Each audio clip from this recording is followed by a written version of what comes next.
Mochi, stop. Mochi, stop.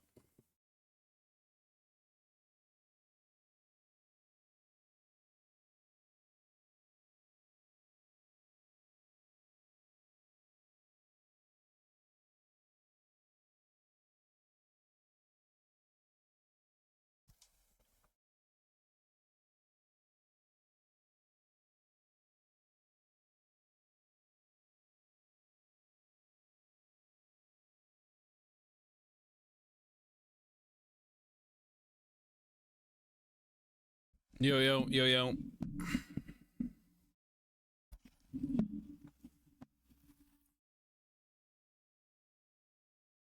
Yo, yo. All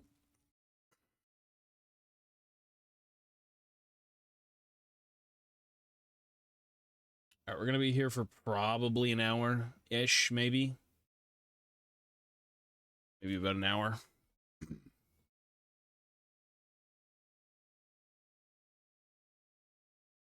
An hour or so, and then we are done for today.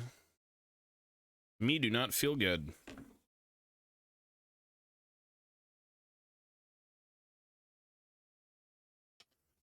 Yo, yo.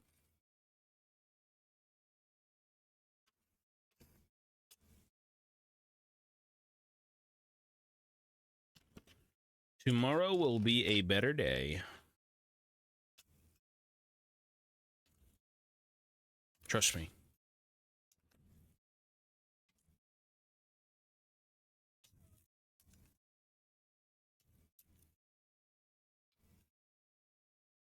Tomorrow will be the goated day.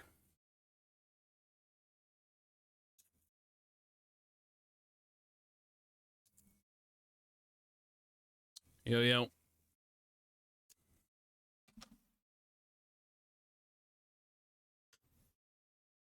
Today is chill day.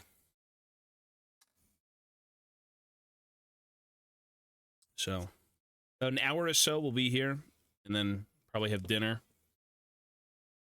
Spend time with the family, something like that, maybe. Hang on. Ba, ba, ba.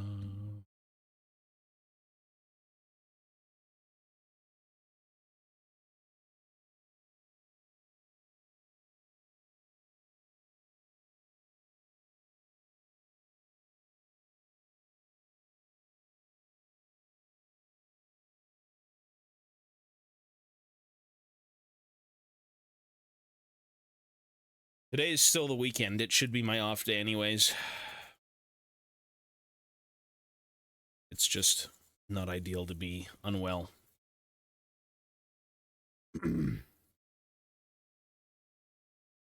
Nobody ever wants to be unwell. It's not fun.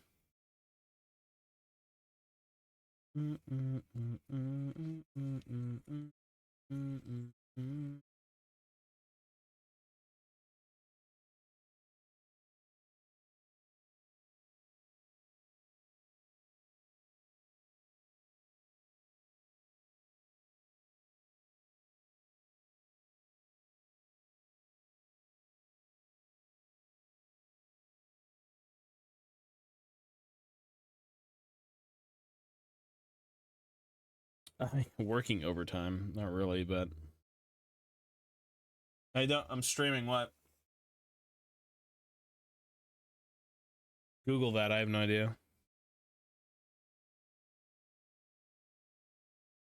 Glue. I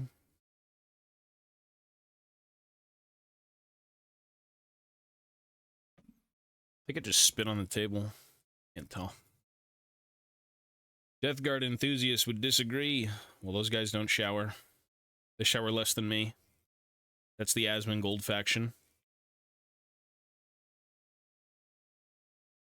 Ye classic Asmongold faction.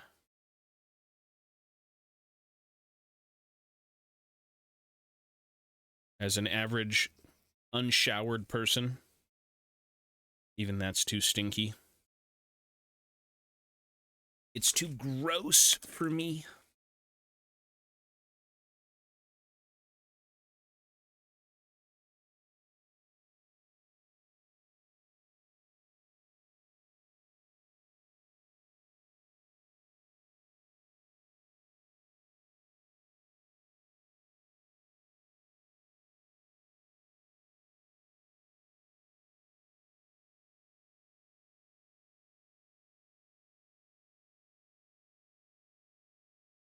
Yeah, I don't know about that. I think they'd just be dead. I don't know if there's any survival. The stench of Nurgle.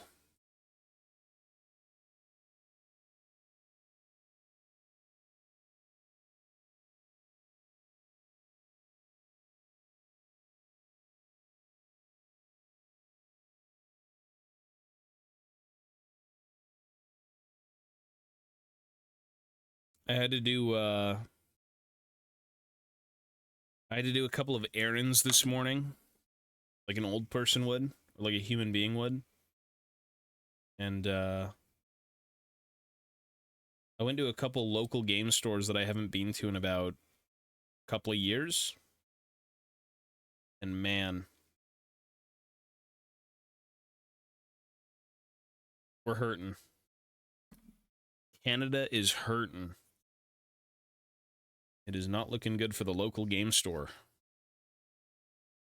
Products, pretty bad.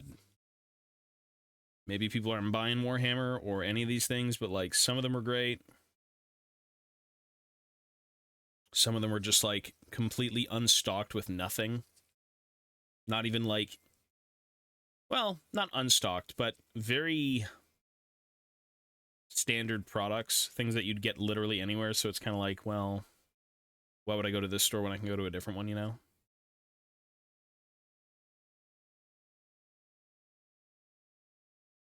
It's true, though. You got to.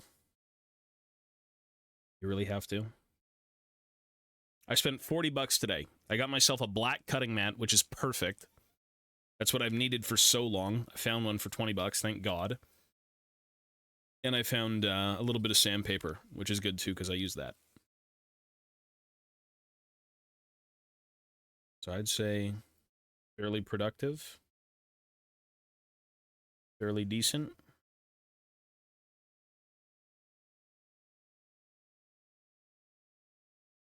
Pretty decent.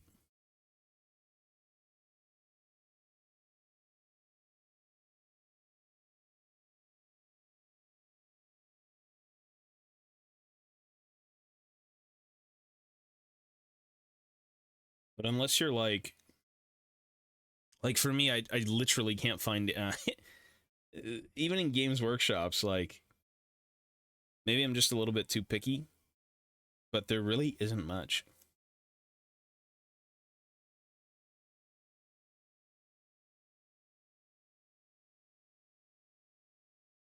Stock is down. The products aren't there. I don't know, brother. Sad stuff. Sad stuff.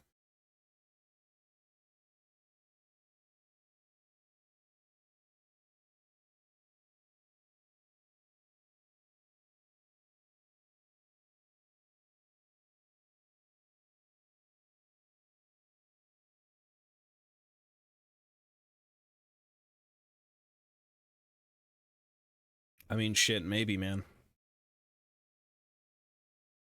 Kids aren't really... I feel like for kids to be in Warhammer, they need to be introduced to, like, miniatures or trains or stuff like that. It's just not very... It's not a kid thing. Like, I grew up on this shit. I guess that's, again, from, like, what I was exposed to as a kid. But how do you get exposed to stuff that's just not popular anymore? Unless your parents do it, or, you know, mostly your parents.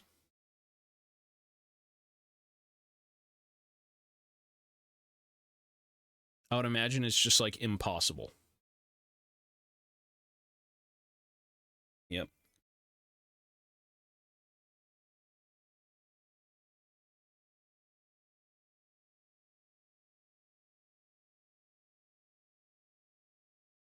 It's cool stuff, though, but, like, you know, kids these days, what can I say?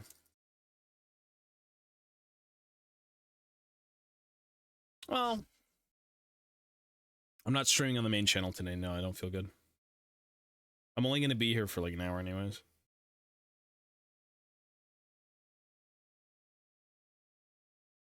I just remember going to like train shows and being interested in like Plastic Army Men and Lord of the Rings and all this shit.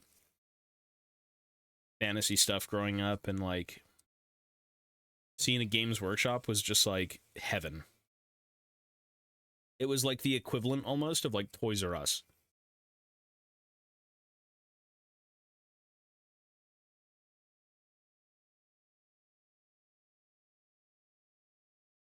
Like it was just great.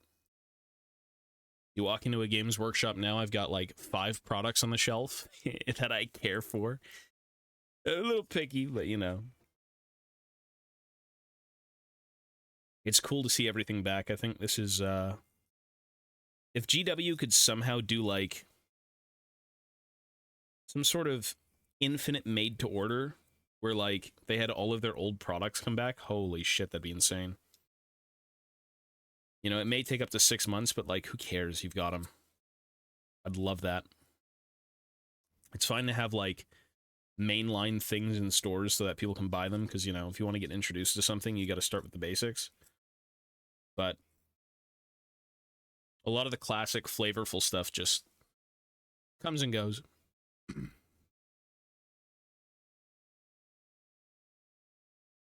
Yeah, for sure. It's easier to always show people stuff. Show a movie, whatever it may be. I mean, look at Arcane. Arcane did a good job. That's a good example of that.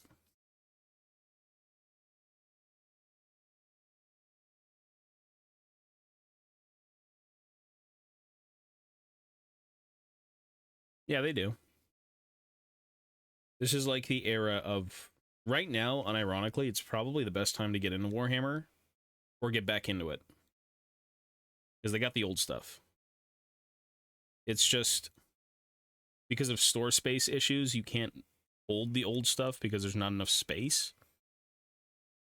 Make sense? It's like if you want anything, you kind of have to order it. Or at least particular things, I should say.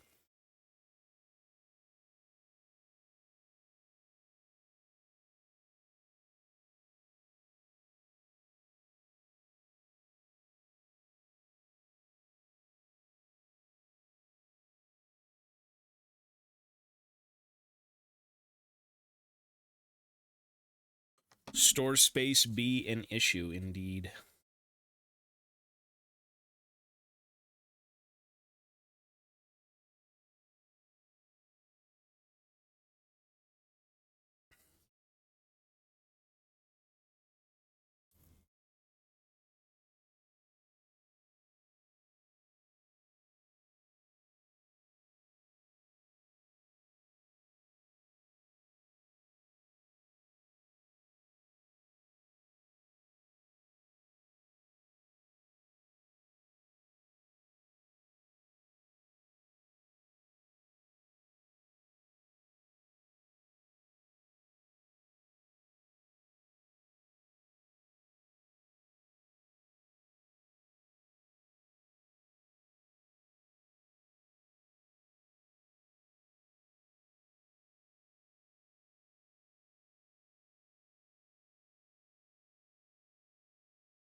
Yeah, I don't. I just feel like shit today, man.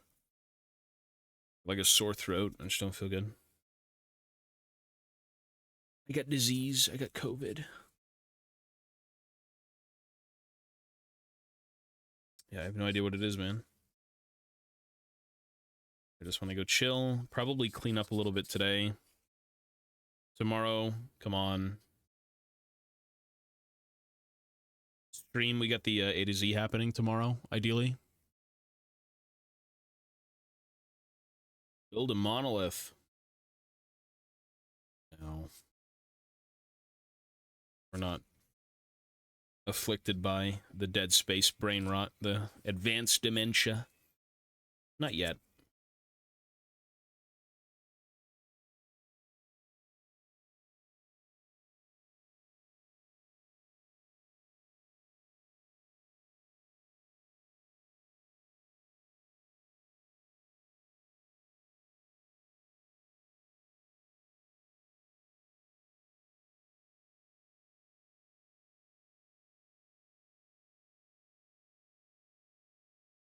So,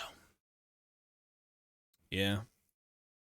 Well, I mean, it's either I sit around and do nothing, or I can maybe just chill and do Warhammer, which isn't very demanding, right? You just kind of sit here and clean. Or paint.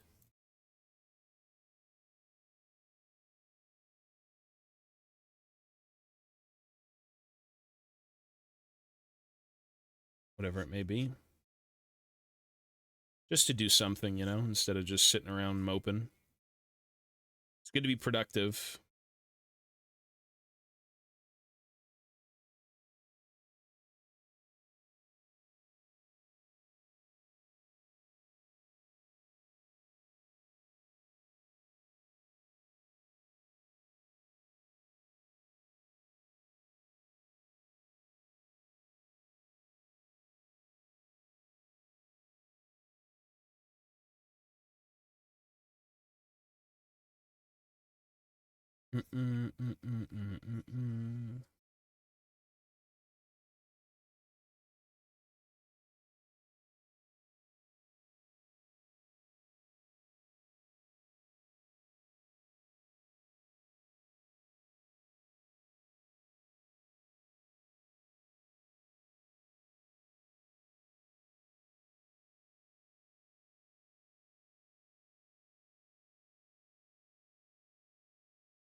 Yeah, for sure.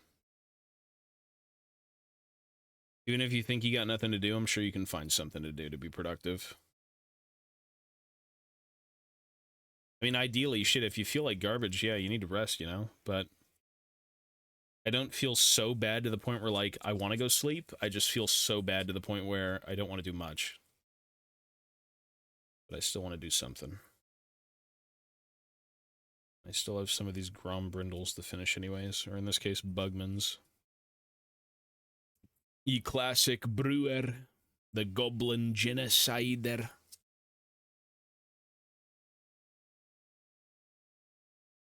Your average dwarf genocidal.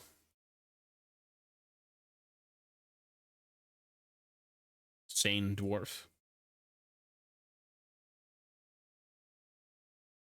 Make beer and genocide the goblins. Lovely.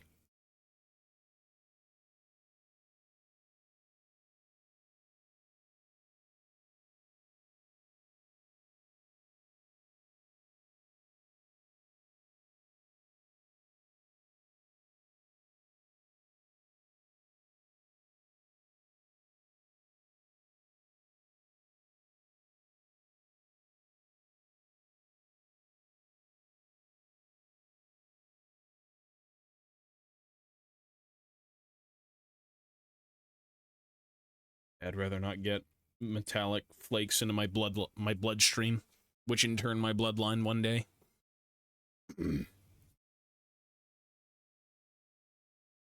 One day I'll play it, but not anytime soon. I've already seen some of the game on YouTube, so like chances of me playing it actually pretty slim now. I thought I'd be excited, but I'm like, man, it's just Space Marines. It's alright. It's chill.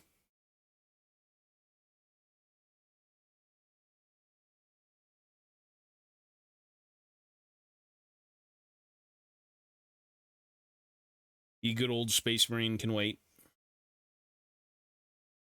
We waited all this time for a second game anyways.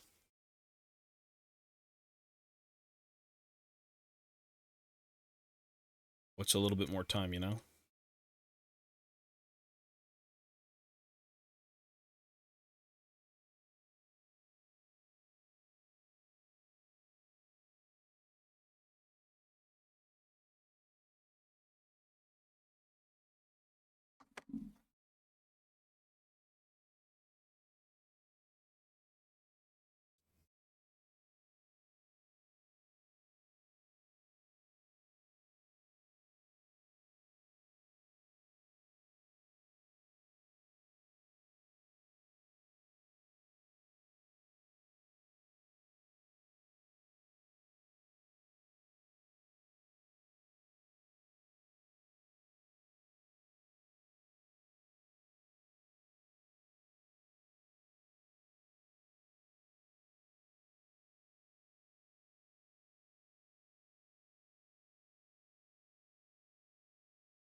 Hmm.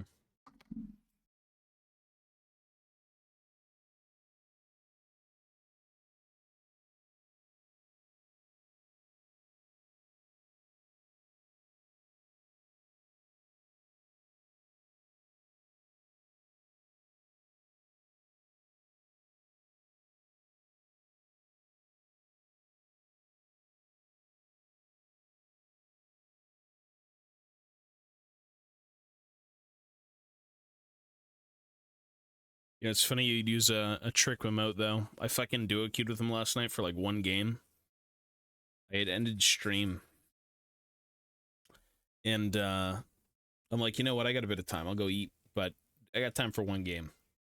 So I fucking go to his chat. I'm like, hey, you want to duo queue? And, you know, him typically saying, oh, fuck your Graves. Whatever, your Graves is trash. I'm like, all right, I won't play Graves.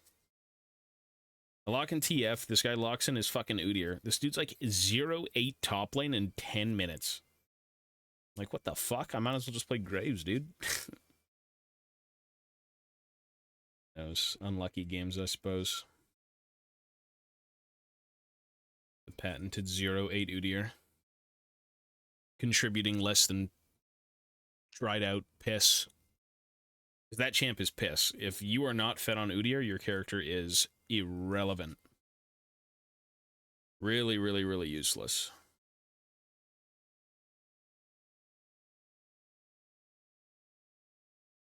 But it's chill. We play for fun. Sometimes. I mean, the rework was like, it was alright. I mean, Udyr is just a very boring, one-dimensional, kind of just a whatever character. He's just old. It's like Skarner. He's a very one-note design, right?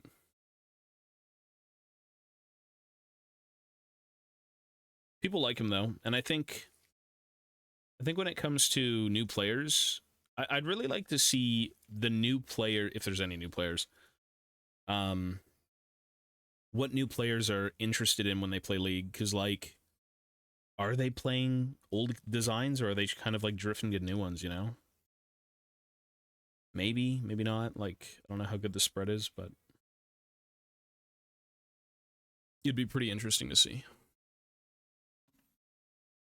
Okay.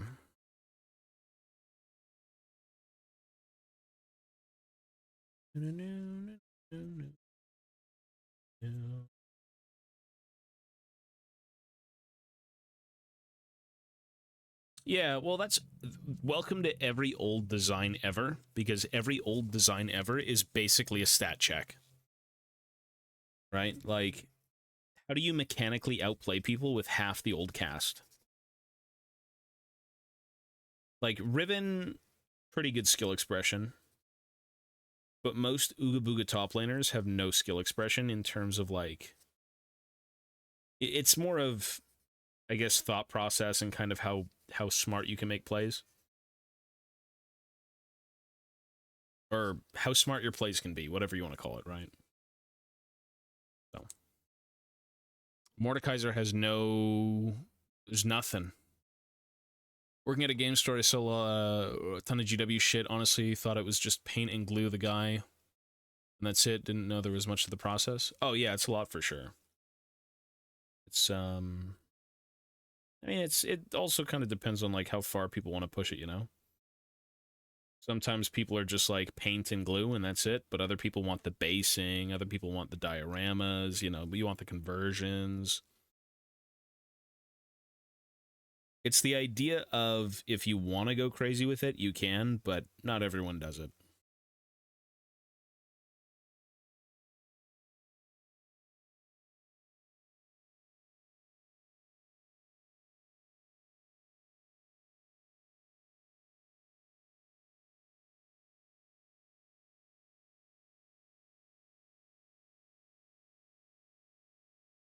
I can't tell what the fuck this base is supposed to be.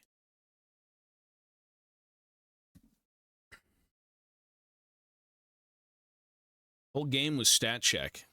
There's a lot of stat check. There's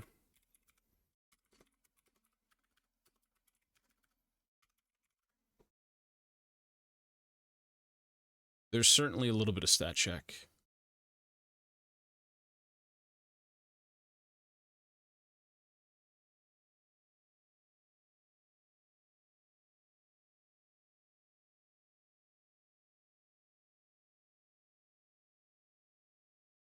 Seems like these people sand down the sides of this thing.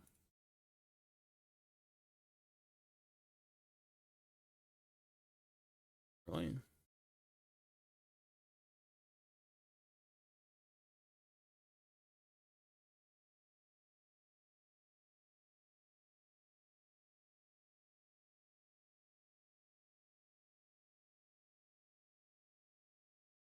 Actually, everyone sands this thing down. Bugman's commemorative model. Are there no, like, official GW images? I think it's like Bugman's bar merch. There he is. Bugman's bar merchandise. Let's see what they did officially.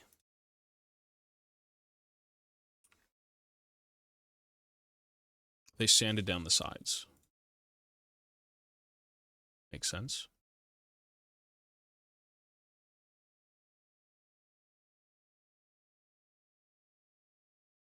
Motorized minis. I mean, some people have, some people put, like, lights and things and LEDs and whatnot in them. That's more of like a display piece thing, though, right? Like, not everyone's going to want to do that. It's a lot of work when you want to do shit like that for, like, an army as well. It's very, very tedious. So, hey, how much free time you got, man? That's the question at hand here. Because you're going to need quite a bit of it.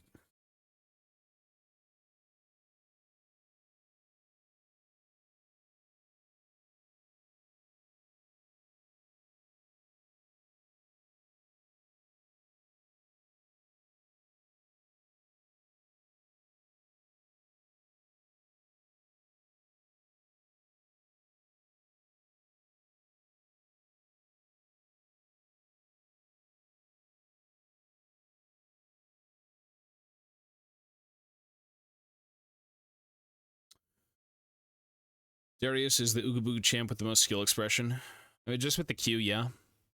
I had some guy buy some singular orc guy just to rip off its torso and glue it onto some necro mech. People do that. Yeah, there's a lot of, like, really, different conversions and kit bashes and things. It's just a very expressive hobby. You know, people can do... Your imagination's your limit, right? Whatever you can think of, you can probably put into a mini. It's just, you know, how do you execute that? Necromunda's what it was, yeah. Necromunda's the gang warfare stuff. Which I don't think there's orcs in Necromunda, because it's more of like humans. Abhumans, stuff like that, monsters. It's gang warfare in dingy, dirty Underhive. The slums of the cities, the turbo slums.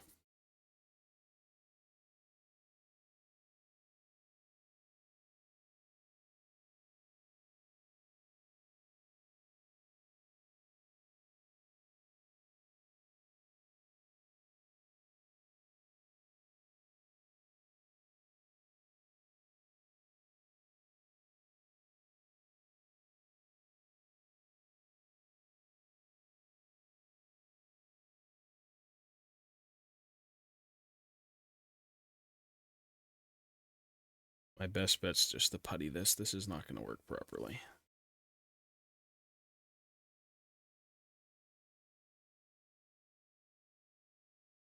Why isn't the cup hollow? What, this thing?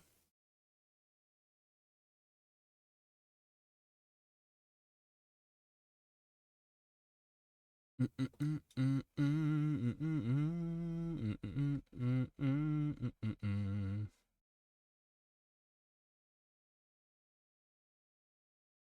fuck do you even call this? Bugman's Bar model? Just want to see again.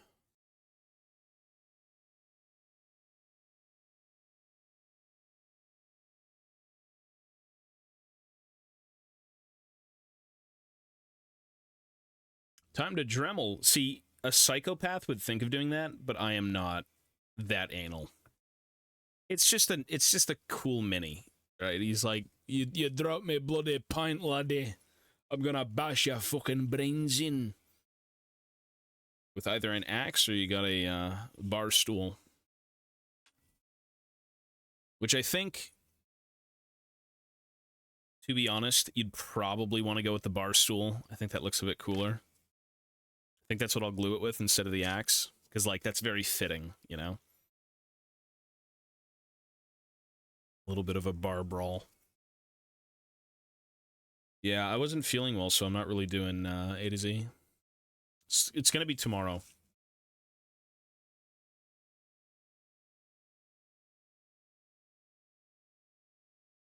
A to Z will be tomorrow.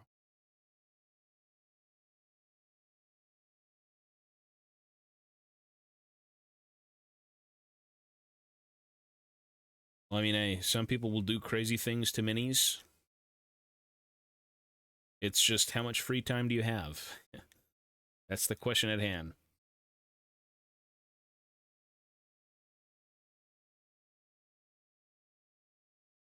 How much free time do you have to make what you want to make? Because I know a lot of people do,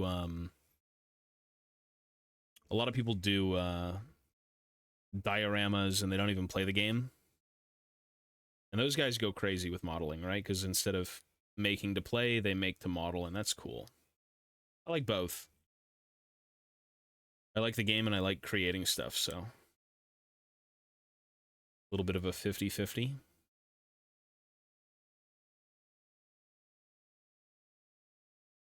It's just I haven't played the game in so long, and with the new edition of, like, Old World out, it's a good refresh, but it still is, you know, it takes a little bit of time to get shit done, for sure, unless you really just breeze through it, which at one point I thought of doing. You know, you can have one army that you're making that you take your time with, and then you have a thing called, like, a beater army, and you're basically just whipping through it to play games. I thought that'd be great, honestly. I really thought of just kind of making a 2,000-point army that's, Just something to get on the table, you know, just to play. Because for me, like, I'm the guy who, I got, like, say, I don't know, 40 infantry. All 40 of them need to look different. It's brain rot, but that's just how I like my things. I like them all looking weird and unique and just individualized. So it would be great to have things on the tabletop just to play, but do I want to wait a few years? Well, maybe. Yeah, no, we're going to be out of here soon anyways. It's just, we're going to build this and then maybe the other Bugman's model, and then be done. Ramahoya, buddy.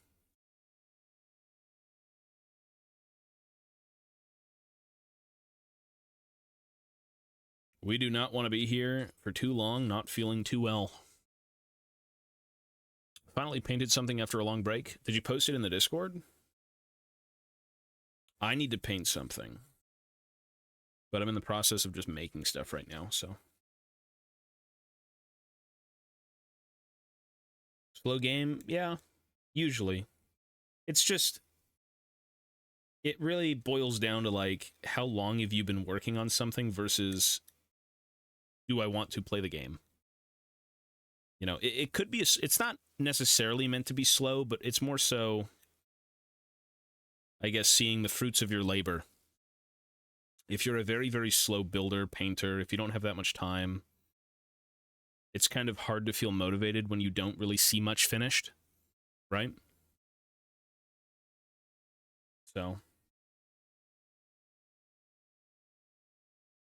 I'm still working on my spearhead, but I said in the meantime, because I prefer to sculpt without gloves, and my hands have cuts on them, because it's very dry here, I'm kind of just doing this because I can wear gloves, I can chill out for a bit, I can do a bit of a building backlog, and then when my hands heal, I can go back to sculpting, and I can maybe try and finish my spearhead, hopefully.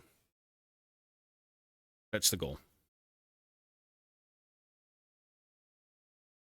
In a way, I'm kind of sad that I went with what I did for my spearhead. I think it's a cool thing to do, but there was a better idea down the line that I just kind of missed. Grain Pain, thank you, buddy. Good ideas come and go, and they can be at the worst time possible, so I can't really hate myself.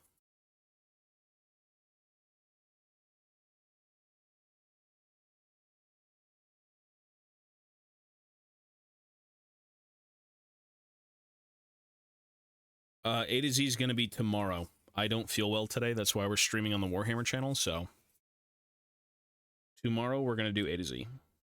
Which, actually, I think is a bit better, because we have more time if I start in the morning, which I will. Today it was supposed to be kind of like an afternoon start, but around like 1:30, I'm just like, ugh. I kind of just want to chill. I don't want to go try and do an entire series feeling like dog shit. So hopefully tomorrow morning I feel better. Because we're supposed to be putting the entire series on YouTube, so I want it good. I want to be like kind of into it, you know? Not just feeling mopey as shit.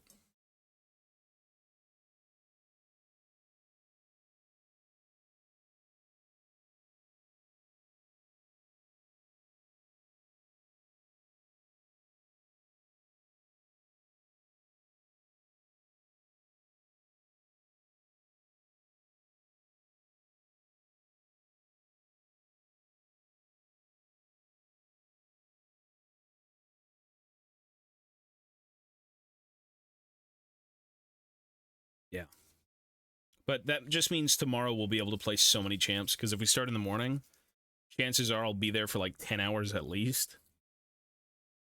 And I'm going to say, I mean, I need to win one game per champion in the mid lane to progress to the next one, so that could be like hours on a champion, potentially, or one game. Just depends.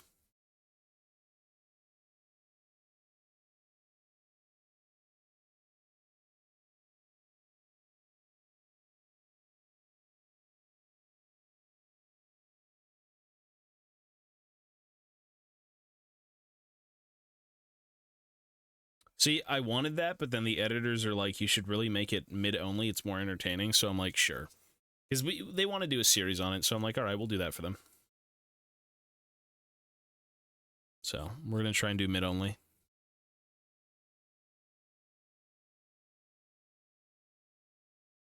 There's only one YouTube channel.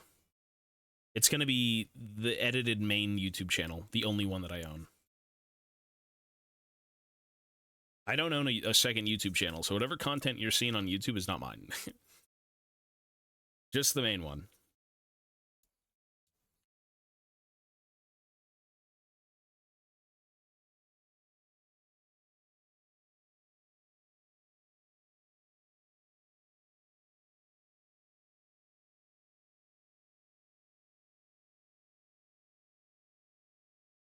I've been scammed. 3D animated models for every champ. Oh yeah, you get those from just, like, whatever. I'm sure of it. They just want different content. I'm like, all right, cool.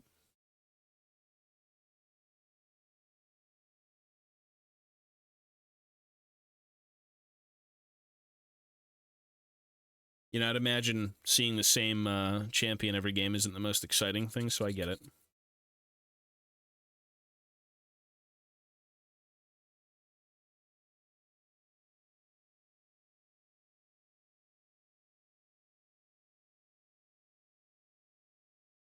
Okay. What? I can't. I'm busy.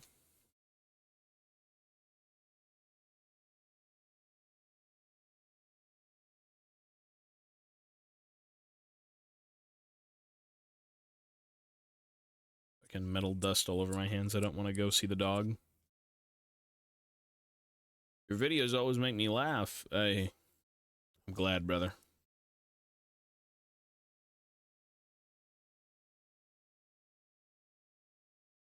One day I got to do a watch through of all of them. I think that'd be fun.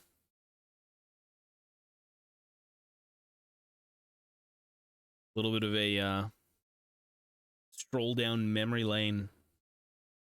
And I think actually something I do enjoy is watching old videos of League, because it's just kind of like when things were simpler, you know?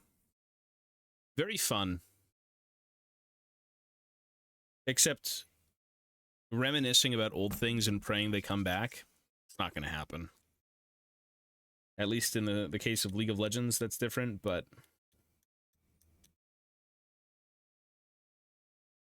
surprisingly with Warhammer is great with the nostalgia, because they're a business and they love money. Games Workshop loves money. Or sorry, Riot loves money, but they don't love old people money. They love Twitter money.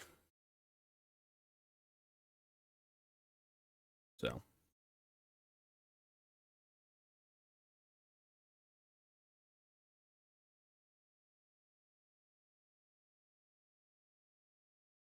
No, that's not mine. No. There was another channel, I think, recently that actually started to upload my content. And again, that's not my channel, but, like, it's chill. People want, people like uploading a bunch of stuff.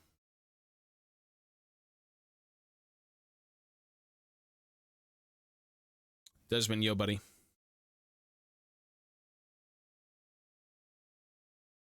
I sometimes, me and Ivana usually watch YouTube videos, like my YouTube videos. Sometimes. I'm not really, I mean, fuck, for God's sake, the last YouTube video I watched was probably, for 3 seconds, was that Nikocado Avocado, mastermind, you know, I haven't been uploading for 2 years, here I am, for like 30 seconds. What? Okay. Yeah. YouTube, it's kind of hard to enjoy League content because it's so old for me. It's like I feel like I've seen everything in the League scene that there is to kind of see, so the content's just recycled. Some of it can be exciting, you know. I think a lot of people like the edited content. Yeah, he sounded. I mean, that's yeah. I'll look at it right now. He sounded. I mean, that's a pretty. That's impressive, bro. Very impressive. Is he sleeping? Oh, he's sleeping. Mochi's sleeping under Ivana's desk. That's cute.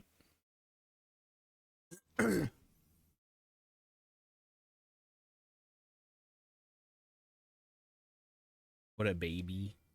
He's baby.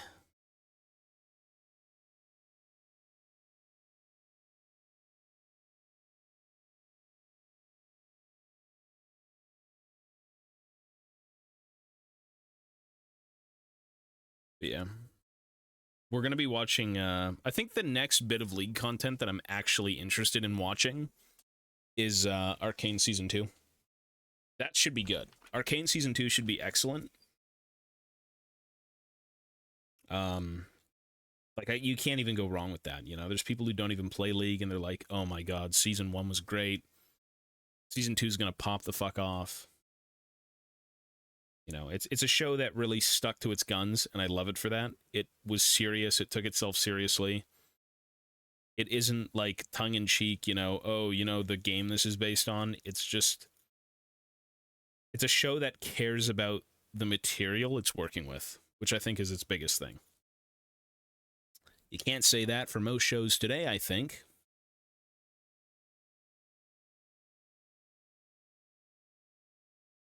So, I'm glad for that.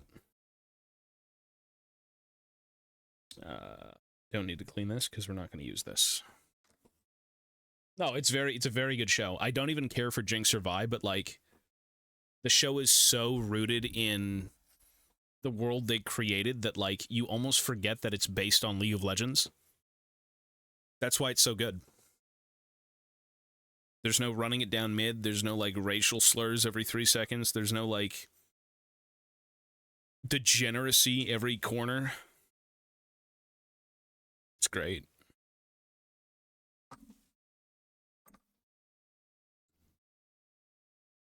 No, the YouTube guys know what they're doing. That's why I don't really interfere. They're like, yo, sometimes, you know, say something about YouTube. I'm like, it's excellent. Keep doing it. Because I don't know what to tell you, man. It's just good.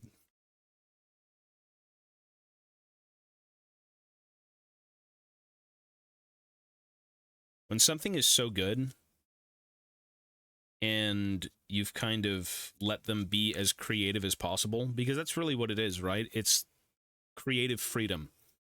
That's what I give my editors. I'm not sitting there fucking, you know, beating them with a stick saying, you better make me look like a challenger. You gotta edit this out. This is what we need. It's just like, you guys know your shit. You do you. You know? And that's all that matters. Because I think that's really... It's really what it should be. You know? Like, you don't... I guess if your style of YouTube's a little bit different, where, like, as an example, if... So let's just say, like, Aloys, the, he's an example of, like, a guy who's more educational, where I don't think his YouTube videos would do well if it was in the style of, like, a circus, like mine are.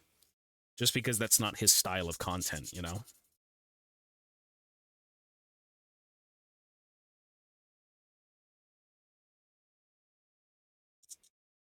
But for me, I'm like, dude, do what you want. Yeah, I don't care. Do what you want. You guys are good. Make me look like a fucking freak. Make me look like a, you know, Iron 1. Do whatever you want. You know, I'll maybe jump in with a few ideas, but I think that's why it's flourished so much is because I haven't. I let them do what they want to do.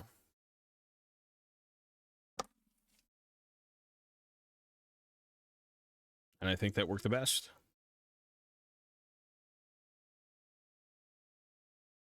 But YouTube videos, you don't even need to have them edited sometimes. It's really just the content. Some people like edits, some people don't.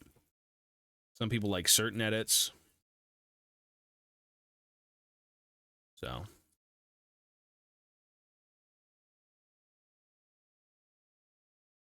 it's a mixed bag. Bunch of audiences, you know. I would say being a YouTuber is kind of harder than being a streamer for sure. Because you could sit there and you could make a video and you could edit it for like a month straight, a year straight, whatever it may be, and it releases to kind of nothing. It's rough. But you know, if you're able to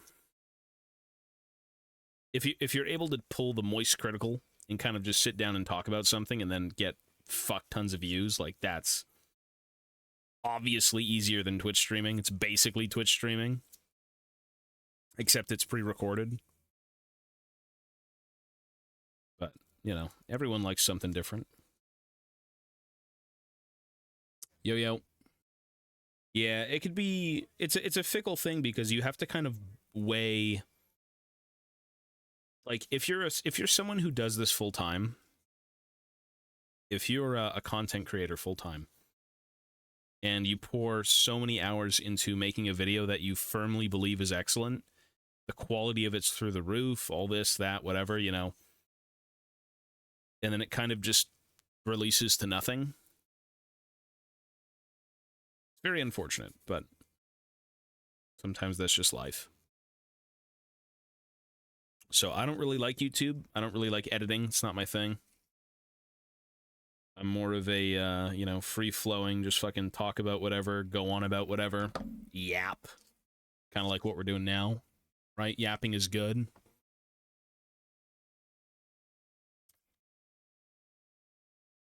You know, writing scripts and kind of coming up with ideas for videos can be fun, but again, there's always that thing in your mind where, like, I'm sure there's a chance it could fail. I just want to ask, for a new beginner to miniatures and making them, painting them, do you have any advice on where to start or what to get? My boyfriend wants to get into it, but I have no idea where to start. Thank you in advance. Yeah, new to Warhammer. So, are you both going to be doing it together? Is that the idea? Or is he just doing it? Both? Okay. Did you figure out what you like? Like Warhammer 40k, Age of Sigmar, you know, you probably don't like football or any of that stuff, maybe. Because I think the number one thing is, what do you like the look of first? You know, what seems the most appealing visually, I guess. So they've got like, oh, 40k? Okay, a lot of people go 40k. If you've got no tools, this is implying you have nothing, right? No tools, no miniatures. You're just brand new starting out, right?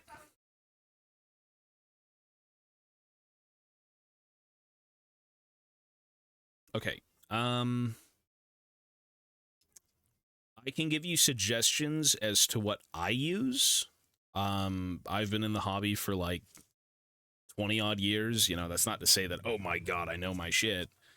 But like just things I've used over the years that I know I couldn't be without. So when it comes to building miniatures, your best tool is a hobby knife with size 11 blades, X-Acto 11. Usually when it comes to handles, it's just whatever feels good, right? Like you could buy a cheap one off Amazon and it'll be kind of goofy with the handle and whatnot, but eventually you may find something that works better for you and what feels comfortable. So a blade, size 11 X-Actos, nothing else, just size 11. Pretty sure that's like kind of a universal thing anyways that people go for. I would also suggest sanding sponges or sandpaper. You don't have to go this route, but it's good to work in tandem with the blade with a little bit of sanding material. So anything 1000 grit. 1000 grit works on metal, it works on plastic. You won't really be working with metal, I assume, so like 1000. Sanding sponges or sandpaper, and you could basically chop the sandpaper up. That's what I'm doing right now. They're relatively cheap too, like big, tons of sheets, 1,000, 1,000. Those two things will basically allow you to create any miniature that's plastic. You can build anything. There'll be no ugly lines. Oh, sorry, clippers. Pair of clippers. I would say your best bang for buck would be maybe a beginner pair of clippers from like God Hand. I think they're about like $15. Really good quality. But you do kind of want some for miniatures, I suppose. The tips of them kind of work better with like sprues and whatnot. So clippers, blade with size 11, 1,000 grit sandpaper or sanding sponges. You're then going to want glue. So again, implying it's only going to be plastic, which if you're new to 40K and new to the hobby in general, everything is plastic. What I would suggest personally is Tamiya Extra Thin. So if you've got, yeah, Tamiya plastic cement. Any of this stuff from Tamiya is great. This is very, very thin. If you find it's kind of running in places just because you're not really too familiar with it, you can use, you know, maybe a Games Workshop glue that's got kind of like a needle nose like applicator. It's a bit thicker, not as good as the Tamiya stuff, but you know, either way, one of those two things great for plastic. And I would say you're basically done for like building and making miniatures with like, you know, no mold lines, no imperfections, stuff like that. That's it, really. So those tools done. Personal question maybe, but girlfriend was very curious. I was born here. I'm like Jamaican, Chinese. I think we did some ancestral thing where I'm also Irish or all these other things. So, you know, who knows? Everyone's from somewhere. A lot of different places.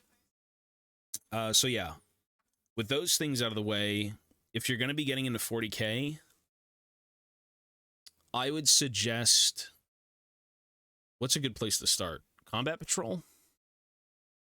If you want to buy miniatures, if you want to like have a variety of things to work with instead of just maybe one unit, because typically when it comes to Warhammer, you've got like the infantry, the vehicles, or the monsters, you've got your characters, you have an assortment of things that you can kind of work with, and as a beginner, it may be wise to kind of get a little bit of everything, not too much. So I'm going to say Combat Patrol, personally. Depending on what you like, you know, are you a Space Marine fan? Space Marine Combat Patrol. Do you like the Space Dwarves? The Votan Combat Patrol. If you like Tyranids and Space Marines, you know, the big poster boys right now, you could get the big Grand Starter Box, which is it's a pretty good value. Blood Angels. Is there a Blood Angels Combat Patrol? There should be, right?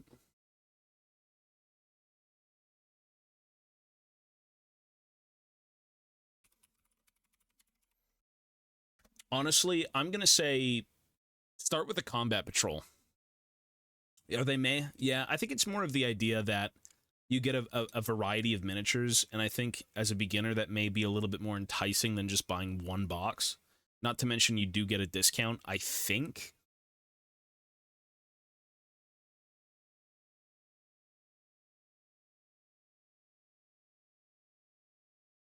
I would go Combat Patrol. Yeah, whatever is on the GW website, look for a Combat Patrol. Aren't they supposed to be coming out with a Blood Angels Combat Patrol, I think, very soon? I don't think there's one out right now.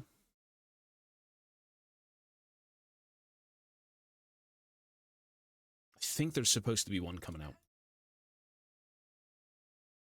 They updated the Blood Angels. I just don't see them in Combat Patrol, is basically where I'm at.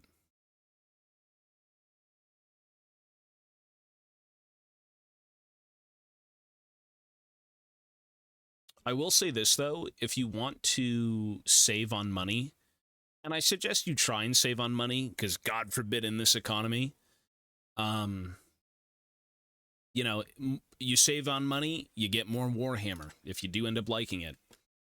So you can order directly from Games Workshop at full price, or if you have local gaming stores, they're in an agreement with Games Workshop to legally sell you their products for like 15% cheaper. Right? So, like, if your only option is Games Workshop, go with GW. If not, and you do kind of want to go the 15% route, which is that's excellent. 15% off is huge.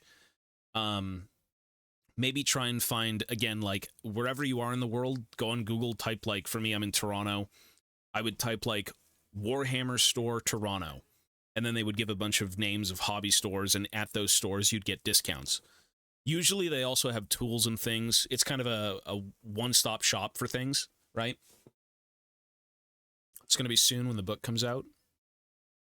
Or wait for Christmas. Yeah. I mean, this hobby's like, there's just so many things coming out. This is not... These guys make so much money. They just want to keep giving you stuff and people keep buying it, so, you know, they do a good job. But, that's what I would be doing. If you've got a Games Workshop, you know, and you don't have other options, that's fine. You'll pay a little bit more, but it's completely up to you. The tools I suggested, I think, basically just, that's all you need for building plastic minis. You don't need anything else. I would say leave the painting for a little bit. And like, if I was to go back and tell myself, oh, I should do Warhammer this way, or, you know, as an idea, what I would do is purchase the minis, purchase the tools to build them, and then do a little bit of research on the color scheme you want to go with. Same thing with basing, right? Like, do I want them on rocks? Do I want them in an ocean? Do I want them in a swamp? Kind of sit down and, like, write out ideas or draw up stuff for, like, you know, different concepts that your miniatures could be doing. Paint scheme, again, location on the base, whatever it may be. And then at that point, you can go out and buy paints, because I'll say right now, the paints all in are typically as much as the minis. They're very expensive. Once you've got a lot of them. So that's kind of its own beast, you know, like, you can build the miniatures, you can glue them together.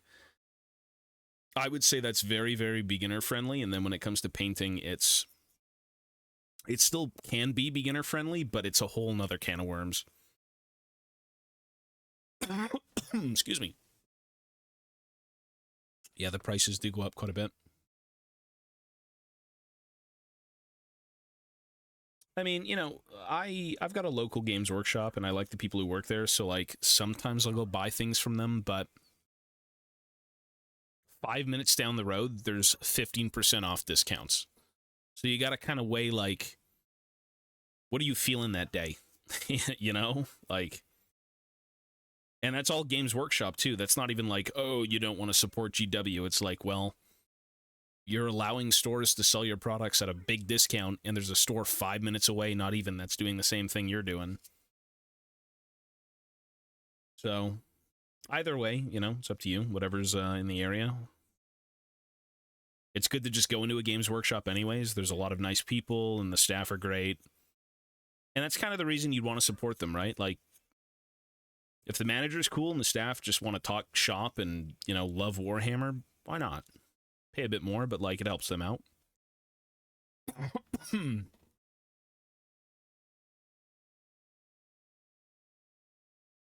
Nobody at 401 knows anything about Warhammer, so it's not as fun buying there.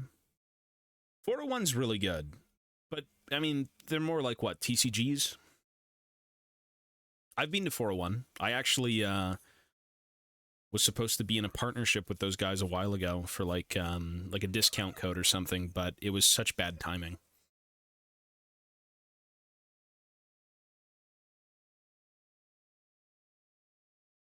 I like fantasy. Fantasy's my game. Fantasy is basically like, do you like Lord of the Rings with guns? That's fantasy. You know, best way to put it. Fantasy is Lord of the Rings with guns.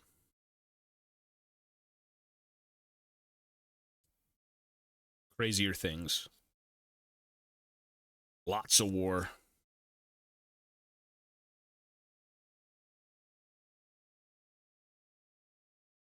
Space Marine 2 looks really good. Again, I'm not really going to be playing it for a while, if anything, or even if I do, like, I've seen a lot of content on YouTube regarding it, so...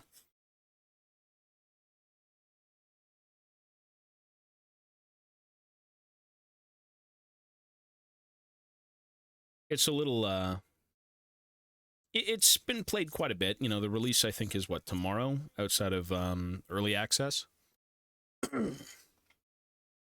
Yeah, I played Vermintide. Those games are great, but they get boring too fast, because it's just the same thing. But it's the same thing in, like, a PvE sense. It's a bit different.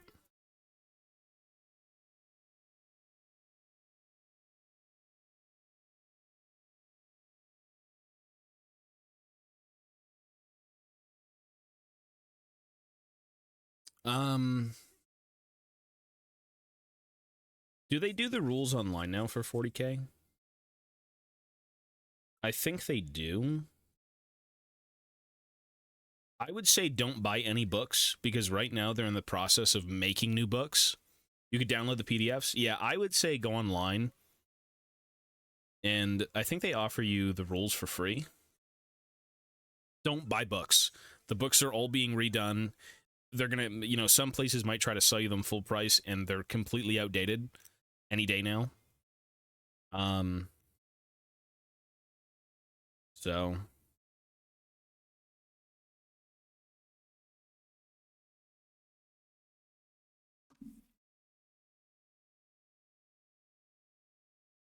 yeah, I'll check out the Neurogaunts. Those look pretty good, yeah. Bro, what do you even collect? You got fucking orcs everywhere. You got, like, Tyranids. Once you build the battle fortress, you gotta let me know. Because that thing I've had for so long, and it's so sad I never built it, because it's one of the coolest fucking things. It is so big. It's basically just a turbo battle wagon. Like, it's cool. It's a cool thing. It's one of the coolest older orc vehicles.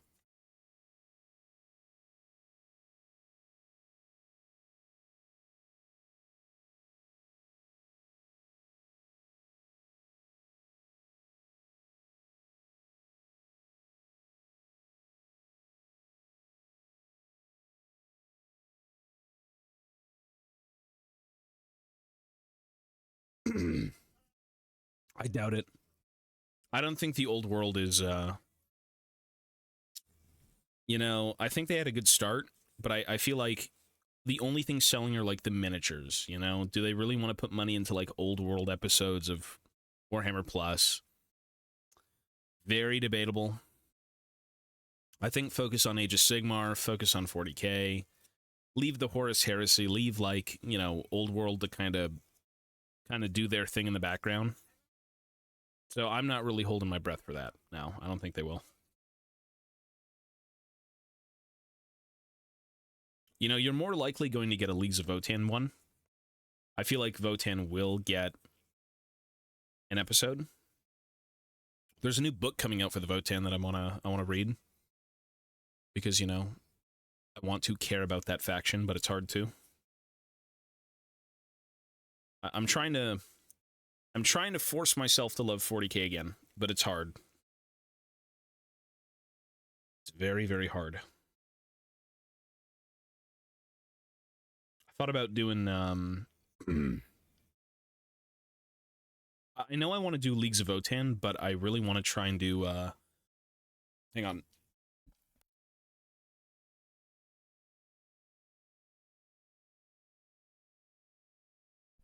I want to do fucking dying over here. I want to do the the old Rogue Trader squats kind of in place of Votan. That'd be cool. But those are kind of hard to come by. Got a few of them.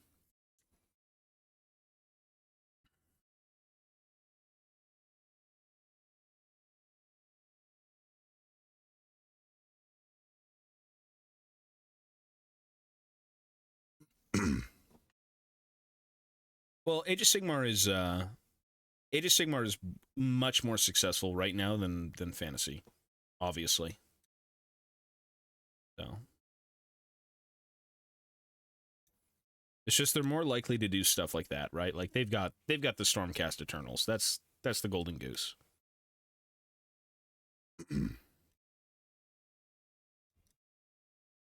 They do have a lot to work with. Go for it, man.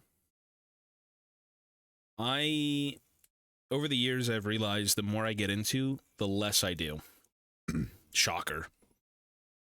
So, if you've got multiple armies and you can make it work, that's awesome. But I'm just kind of diehard now. I'm done dabbling.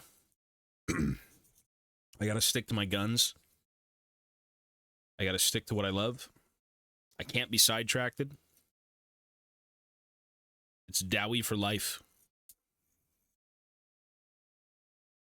But if you could do it, man, that's great. If you can balance multiple armies, and hey, that should be fun.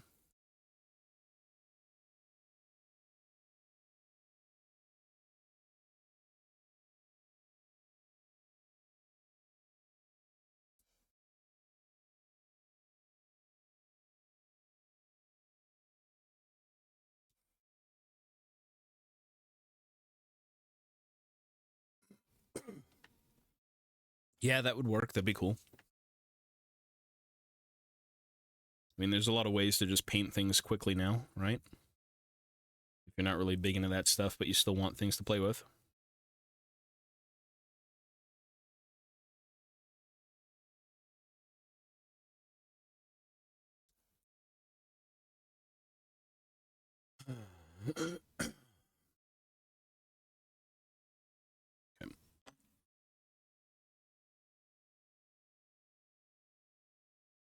I need to change this music. It's not bad, but Jesus Christ, this album's like 5 times played over.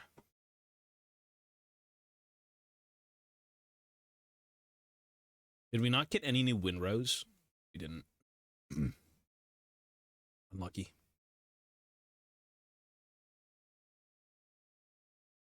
Well, you know what? I mean, come on.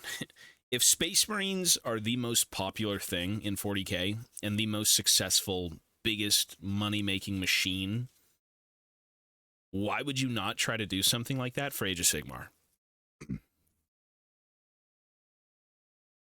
That is, like, you could have not done better.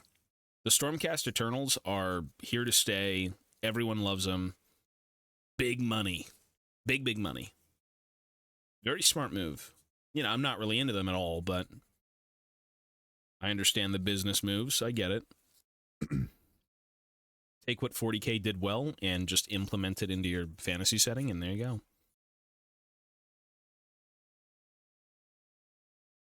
It's the Angels.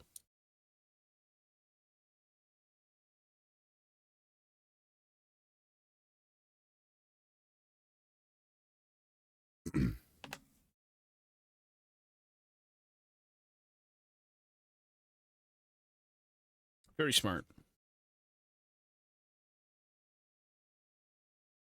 I can't even hate Games Workshop for that. That's like, you got your money moves.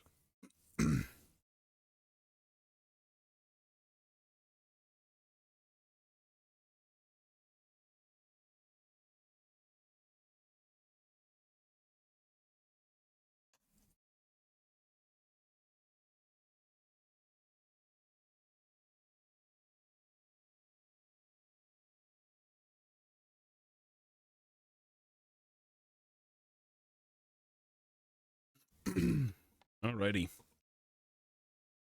We've got one more thing to clean up, and then I got to call it here. Oh yeah, for sure. Exactly. It's like, how can, I mean, people could say, oh, you want to really introduce more Space Marines and this and that. It's like, you may not like it, but hey, it's selling well and people do love it. You've got like really diehards for the Stormcast, and you got people who are just like, ugh.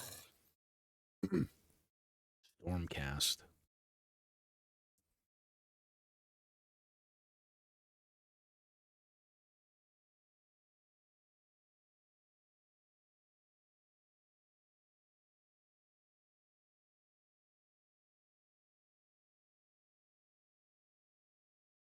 Yep. No, honestly, you can't really go wrong with that stuff. All of those tools will allow you to basically make anything you want. Honestly, that's like the cure-all, be-all for plastic building. Again, when it comes to painting, I would say take your time to figure out what you want to paint your guys as. Same thing with the basing, because that stuff is very expensive and it's so vast that, like, if you walk into a store and you buy a bunch of stuff and then when you get home you're like, I can't wait to paint, and then it turns out not the way you wanted it, like the colors may be off, or you know, you kind of just went with something that was in store without thinking too much. It's not fun. So kind of take the painting aspect and the modeling of, you know, oh, I got to put rocks, or I want to put lava, or I want to make them in a forest, right? Like, give that a bit of a thought first before you spend hundreds of dollars again. Yeah, there's a lot. There's so many. Mochi's good. Mochi's chilling.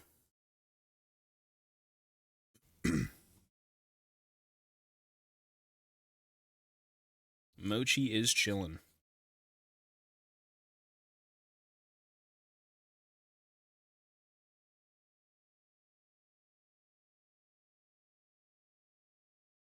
Pretty sure he was sleeping in the other room, actually.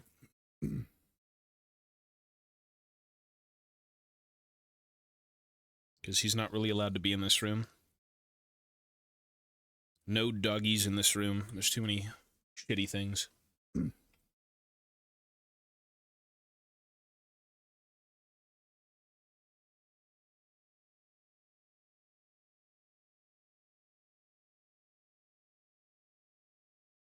I mean, I'm working with metal.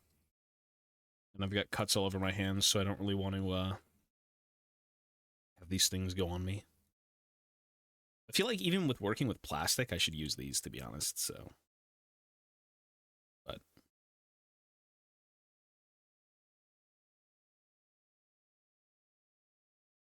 When you're painting, fuck that. Maybe wear a glove to hold things, but, like, painting's better.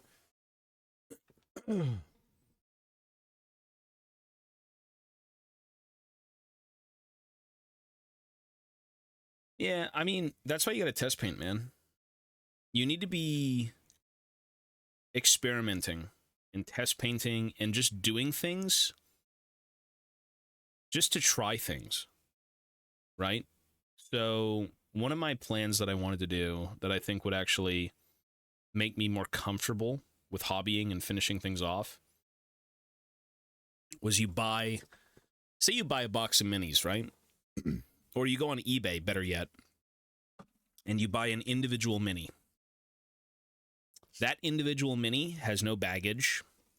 It has no thought. It has nothing.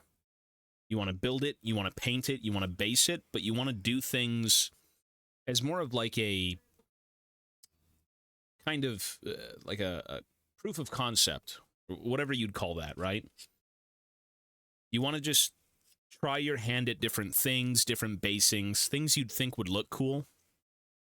And through doing all that shit on miniatures that you're not putting in an army, you know, again, no baggage, it's one miniature. You'll eventually find something you like, and then you can reproduce that for an army, and you're golden, right? Because I think for me, I tend to overthink a little bit too much, and that's probably why. I think doing one-offs is better than just painting an army out of the gate. Just because maybe you don't know what you like. Or maybe you'll be surprised by painting a couple of individual minis, and one of them kind of strikes you as like, oh, that looks good. And then you take that and you apply it to the army, and you're like, oh, my army looks great now. Because if you spend, I don't know, you go spend like fucking 3 months building an army, and the first thing you do is spray paint them all, and then you base coat them, and you're like, I hate it, it's game over. Your brain's gone. Your mental's shot. So do one-offs. That's it.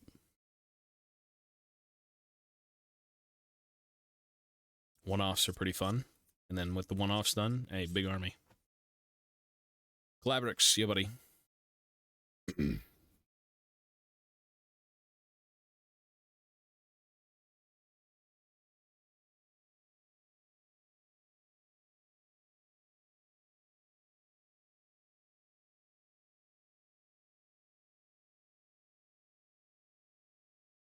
Stop caring and just paint, you'll improve. Or yeah, that's exactly it.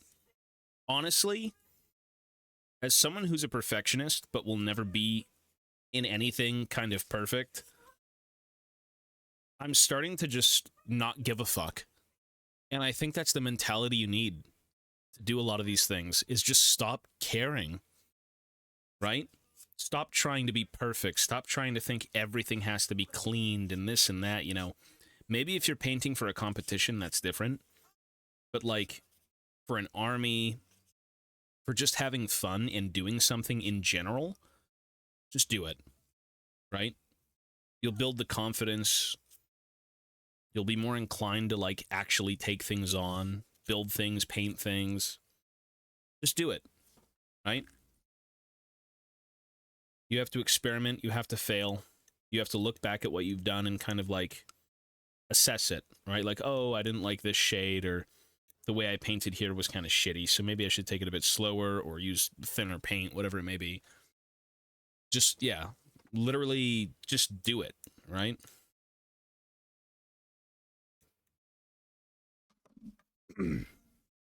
Stop looking at the box art. Yeah, that's a good one, too.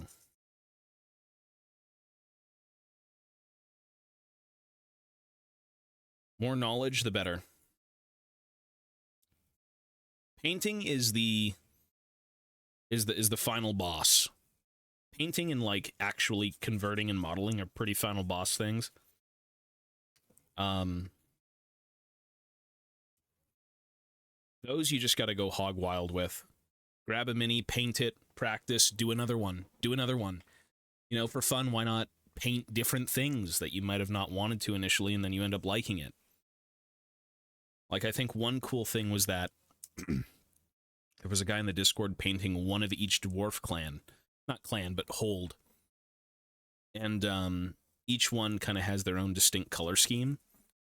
And I'm thinking, like, damn, that's kind of a fun idea, you know?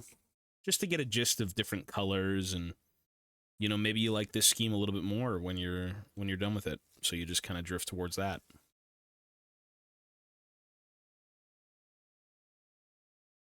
Experiment. Cheap minis on eBay. Beaters is what we call them. Go buy yourself a bag of beaters. One-off minis, pre-painted minis, whatever it may be. Shit condition minis, right? Like, once you strip the paint, you're done.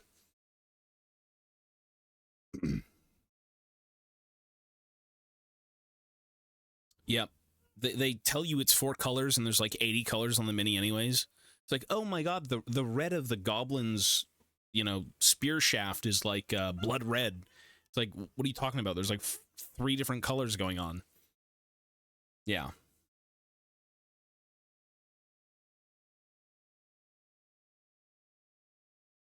It's just, I know people like painting like the box art because it looks really nice.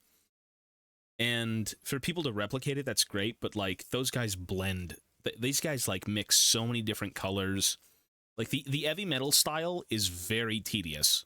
A lot of mixing, a lot of like multiple edge highlights, like 2 to 3. I think it's usually 3 different edge highlights. So, I mean, it's a very distinct style. It's very clean, but maybe it's not for you.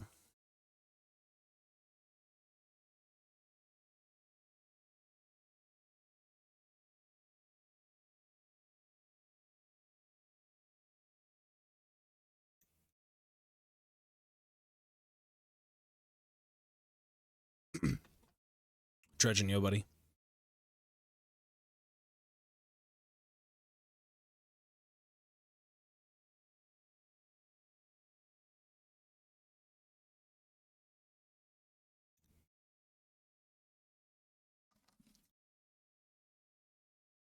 Yeah, exactly. Like, it will look incredible if you do, but good luck.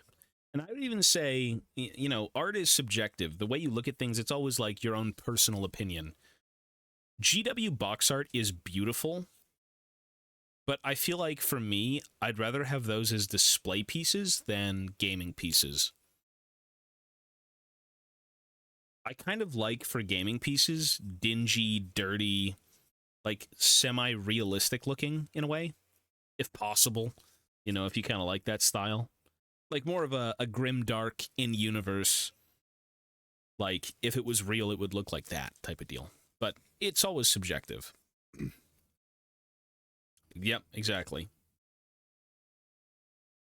I mean, there was a guy who, very nice dude. He runs like a very successful Patreon. His name's Infernal Brush, and I had talked to him a few times. And he was an heavy metal painter. He painted a lot of the box arts. Streamed on Twitch for a bit, and he did like orcs, space marines, all these things. And man, he's like, it's a tedious process, but like he makes that shit look so easy. It's cool if you can paint that way and you want to paint that way. That's awesome. But again, it's kind of just whatever you like the look of and whatever you're capable of at that time, you know? Give it more time, you'll get better. As is with everything, if you keep actively trying to learn. Because if you do something for so long but don't actively try to learn, it's like, you probably won't. Obviously.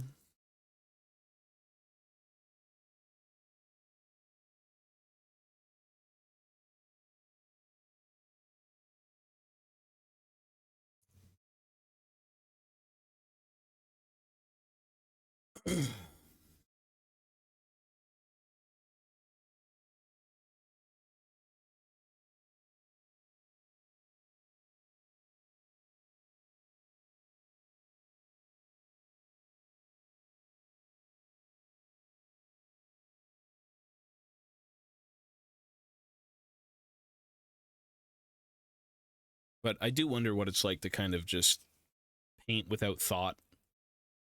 Very like, oh, that's a good brown, let me use that. You know, just very free-flowing, no thought process. Like, that'd be awesome. Or not like a no thought process thing, but just like being chill with painting something without thinking as much as one might. I miss those days. That's when I was a kid. You go to Games Workshop, you get a box of guys, you take it home and you build them and paint them in the same night. Like, that's something. And be it they won't look good. Sometimes they never even had primer, but like they had the Goblin Green base. They had the dollar store moss. They had the single coat for like armor. No primer. Awesome. Good memories.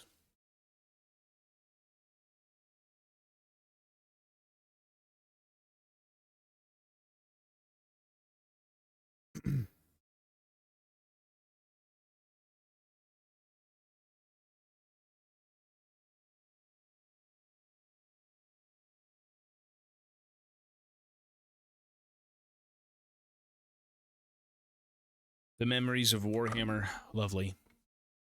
No, not today. Tomorrow. I'm actually going to be getting out of here soon.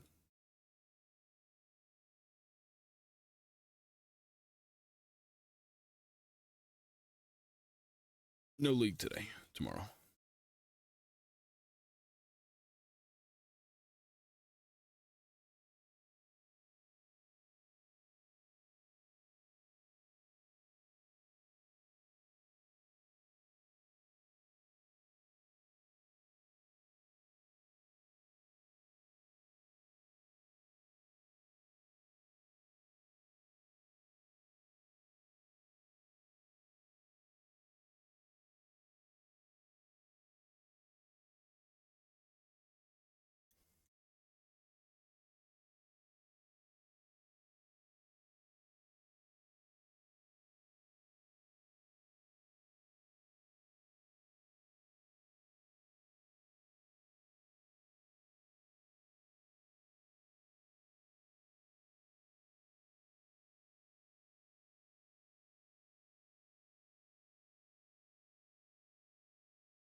think I'm basically almost done here. So growing up, it was dwarves. Okay. It was Gondor, Moria, Kingdom of Khazad-dûm, Imperial Guard, Orcs, Dwarves, Orcs and Goblins, and Empire. Those were the main armies. Currently, nothing but Dwarves. I am full-blown Dwarves. It's full circle. Loved them growing up. Love them now. More so than Greenskins, Empire, Imperial Guard. And that's kind of where we're at. We're just pulling out things from storage and getting back into it.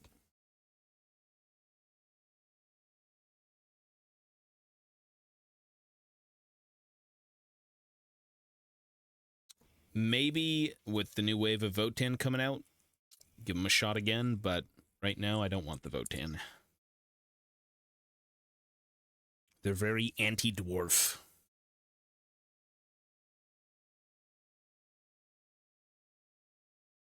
Little too far gone for my liking.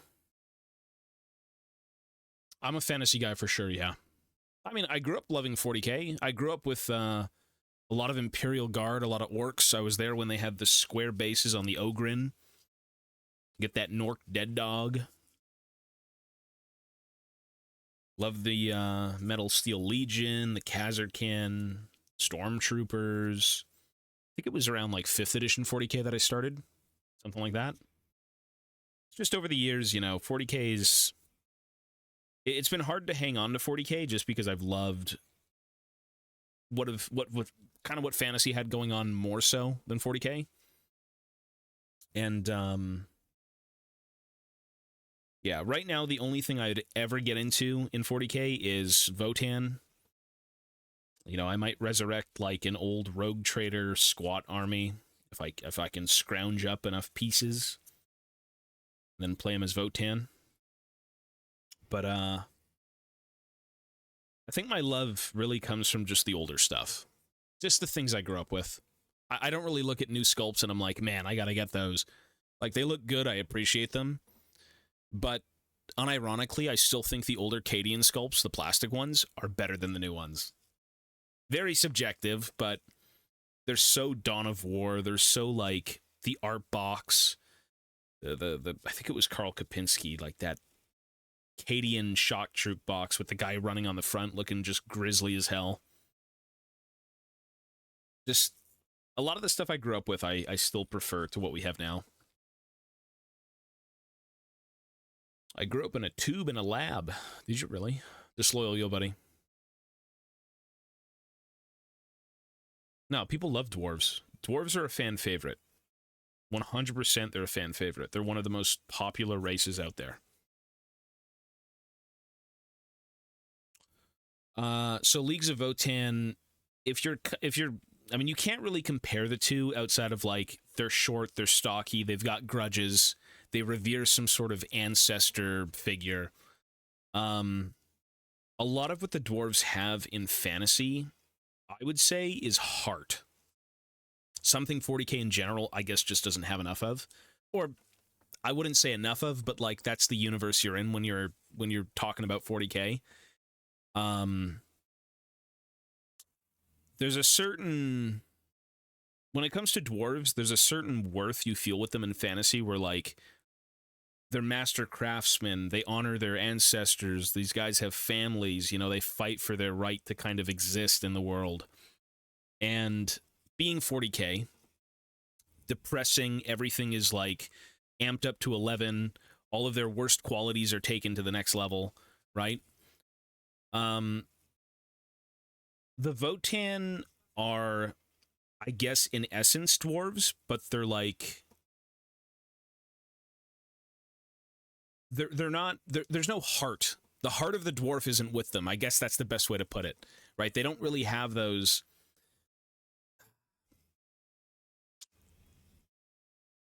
The idea of family and you know, you're outnumbered 50 to 1 in the world.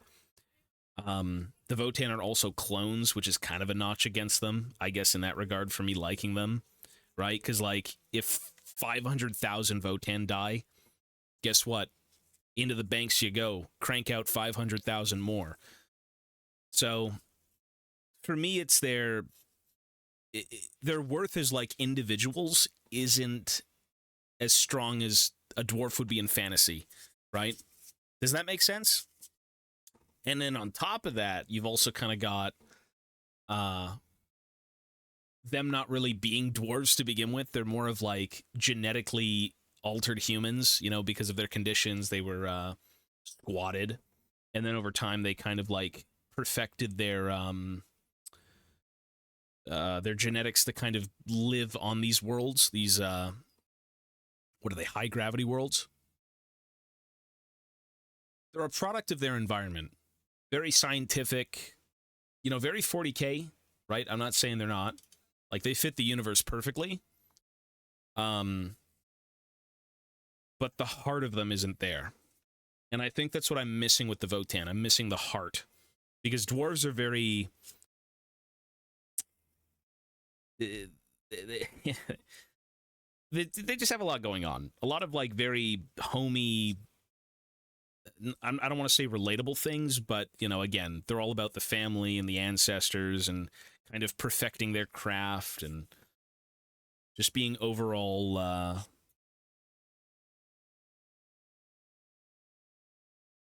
full of character and heart. And the Votan lack that. The Votan are this like ever moving working force of like gears in a machine. Still very dwarf in that aspect, right? Because dwarves are kind of always permanently on a grind. But when you're bred to grind, as the Votan are in the lore, right? They come from like genetic banks, and those genetics kind of give you different traits to work in a mine, or, you know, heightened senses so you can be scouts and stuff like that. It's 40K, but it's not what I'm interested in. So, make sense? Is that fair? That's where I'm at with the Votan. I want the heart. Show me some heart behind the Votan, and I'd love to see it.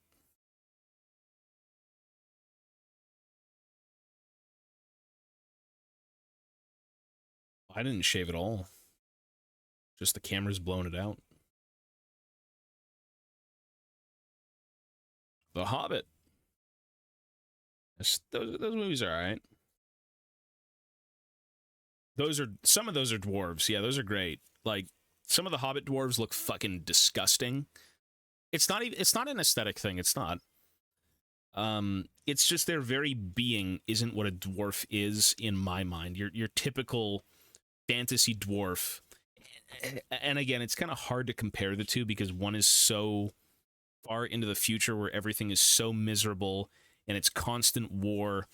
It's like, in a world like that, how can you have heart? You know, you take dwarves and you put them in a fucking perpetual war. These little bastards are just going to be cranking out endless war machines. They're going to constantly be working at something, toiling away. They have no time for family. They have no time for caring. They're there to get shit done. And that's very much Votan. I don't think they've failed in that aspect, but subjectively, I want a little bit more to latch onto, to care about. That's really it. And that's more of a nitpick, you know. It doesn't necessarily make sense to be like, oh, the Votan, after a long day of purging Xenos, came home to their fucking families and just sat down and said, man, what a long day at work. But that's kind of what I like about fantasy. It's a bit more grounded. They've got the family in mind, and, you know, it's just something that we can all kind of relate to in a good way.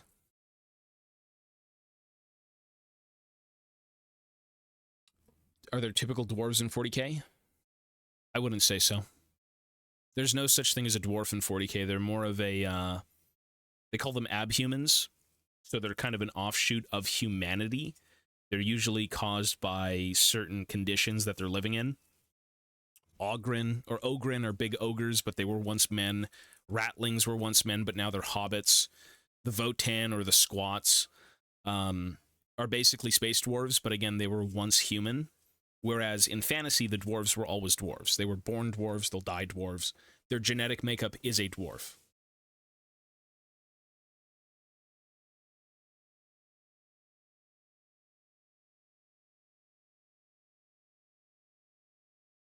It's very 40K. Like, I don't want to sound like I'm salty over it, because, like, it is what it is. It's 40K.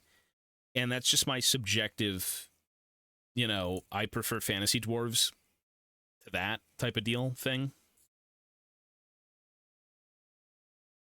If you love perpetual war and, throwing everyone into a meat grinder and saying, hey, we can sacrifice 10 million troops and it doesn't matter, fuck you, fuck the families, who cares?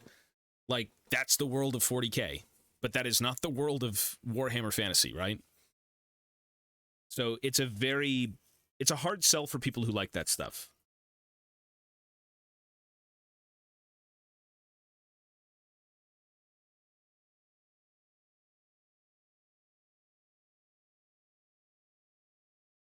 Yeah, 40K dwarves are humans.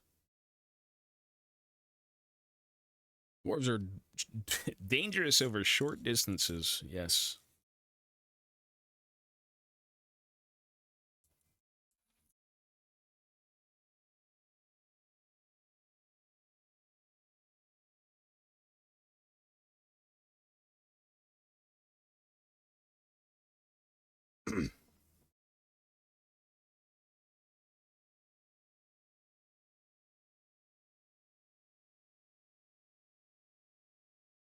But yeah, it's a different universe, I'm glad they're different. I just don't like them as much. Because it would kind of be boring if you literally just had, like, as an example, let's say you take, fantasy dwarves and you put them in space, and it's just like, hey, it's a fantasy dwarf who goes home to his family every night. It'd be a little bit weird, after murdering a shit ton of, like, Tyranids or something, but you need to have distinctions based on the universe, right? You can't have one universe harbor these things and then those things, they perfectly work in the next. I like the Caradron, or the Dispossessed. I'm not really a fan of the Fire Slayers, even though the Fire Slayers do have kind of like more of a family thing going on, I suppose, with their lodges and how they function.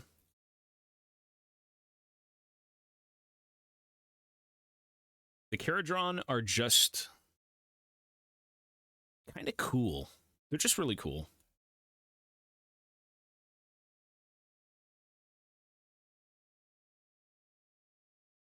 Dwarven Greed. Although, ironically enough, they're probably a little bit more like the Votan. Not clones, obviously, but, like, they're really on that grind.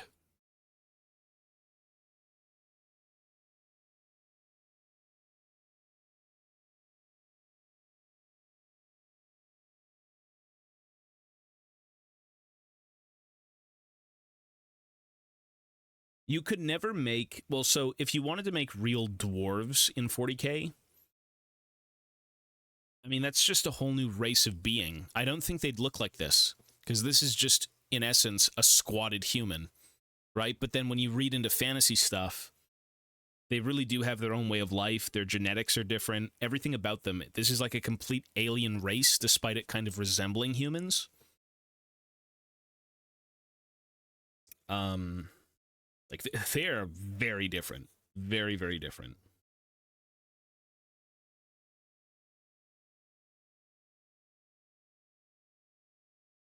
Like, these guys have fucking, like, night vision. For God's sake, almost. Like, these guys out in the mines can sometimes see without too much light. But, just... They're a different race. They're not people.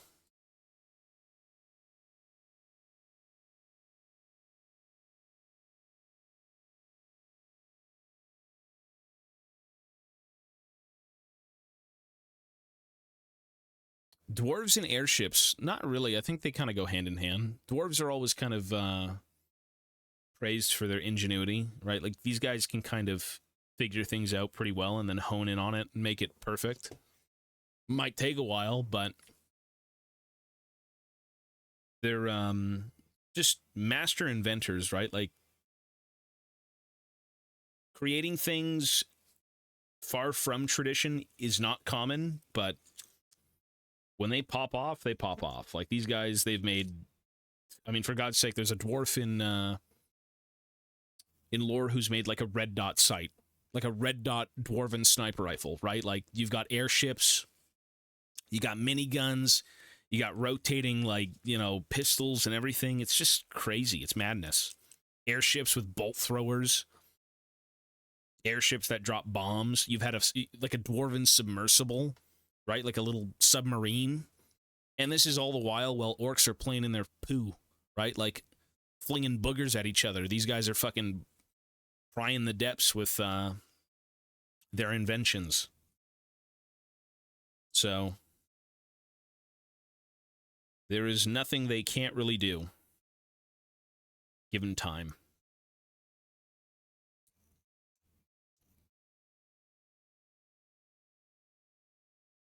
The Skaven just fuck the dwarves permanently. You dig deep, where do the Skaven live? Deep. So they end up clawing themselves up into dwarf holds and mucking about with dwarven kind of expeditions and things, you know. You'll never see Skaven above ground, right? Or if you do, it's probably not a common thing.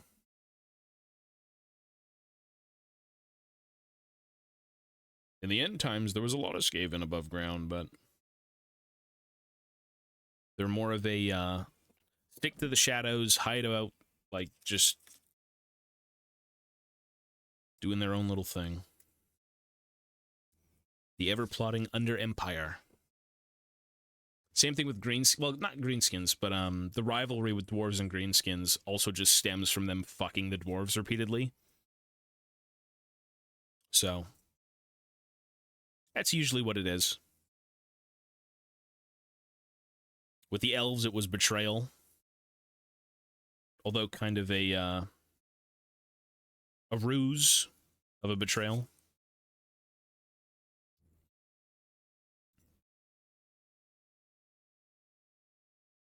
The Skaven, the Tyranids of fantasy. I wouldn't say so. You can reason with Skaven. To a degree. Like, they're not completely, I'm here for one thing and one thing only. You can reason with some of them. You can't reason with Tyranids. No, this is unpainted. This is just metal. It's how it came. Which, I think it's just done. So, I'm going to go wash these minis. I will come back, glue them, and then call it for today, okay? That's what we got to go do.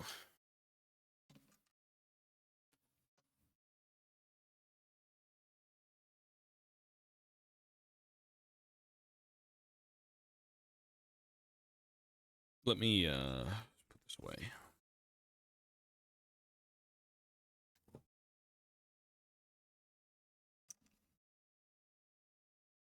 I'd leave it silver. No, they look way better painted.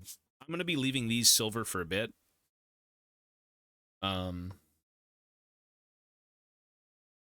Just because I don't have time to paint them.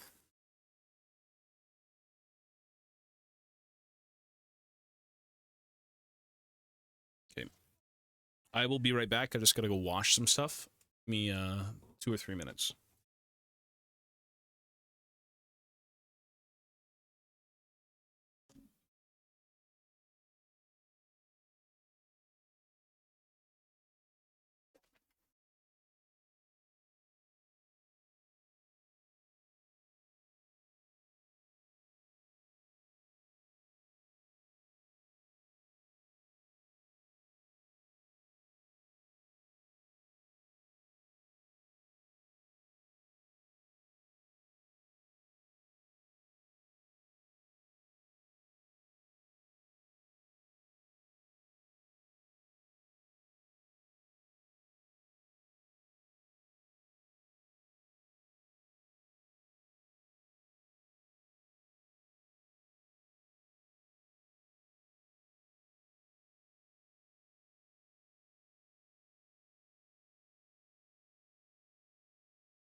All right.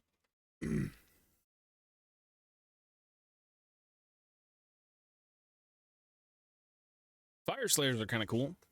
I don't like them aesthetically. I think they're dreadful to look at personally, but they could have been so much better.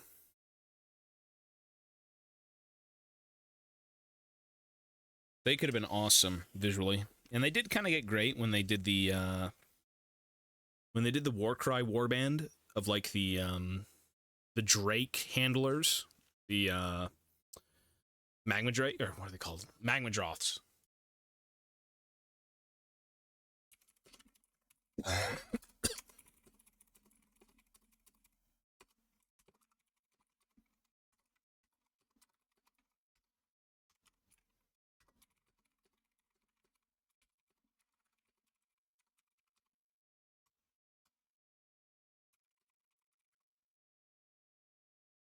Yeah, they ride drakes. Yeah, it's an old concept that I thought was really cool that they brought back. In old Warhammer Dwarf lore, they dwarves delving, deep and greedily, they found a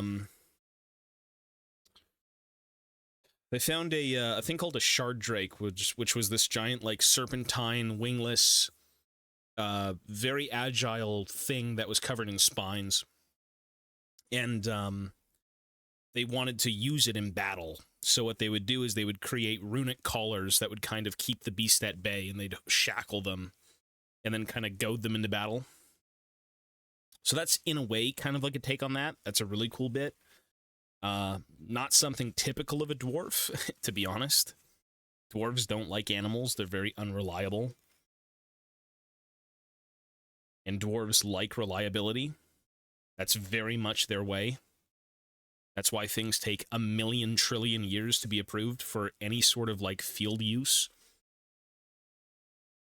Like, if you read about the Engineers Guild, when young dwarf engineers present their creations to, like, the council for approval, all the boomer engineers, they kind of sit there and they pick up the piece and they're like, and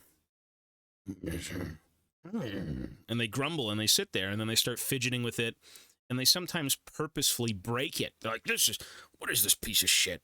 You're back to the drawing board. This thing fell apart when I, just unscrewed it. No shit. It's like, this is not good. Get it out of here. So, yeah, they're not very progressive. They want the tried and tested true things that have been around for ages, that their ancestors used, that, like, if my father's father could use it, why can't we? That's the idea. It's very funny. So any sort of animal use in Dwarven society is typically just ponies.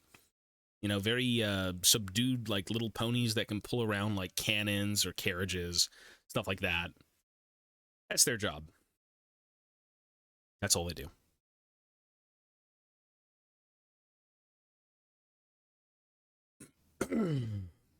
They built God and all died. I don't know anything about the Elder Scrolls dwarves, but I heard they don't look like dwarves.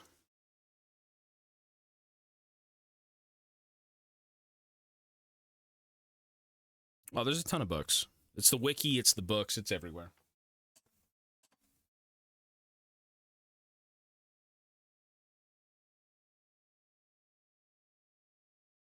They're really fun. Very rich in just fake made-up shit. That's the gist of it. It's just fake made-up cool shit, It's awesome.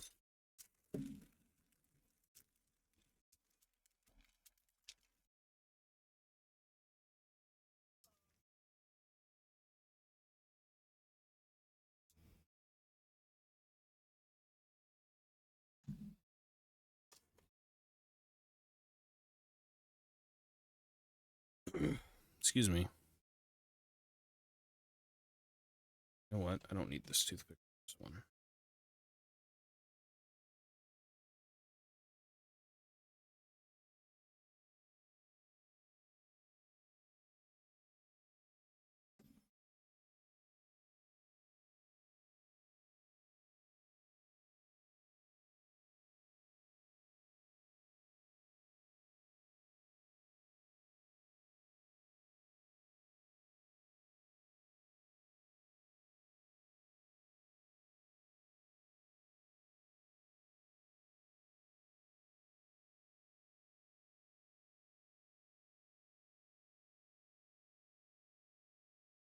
Yeah, there's a lot of books out there, though. A ton of old Warhammer lore and, you know, just years and years and years and years of content that kind of just got swept away, unfortunately.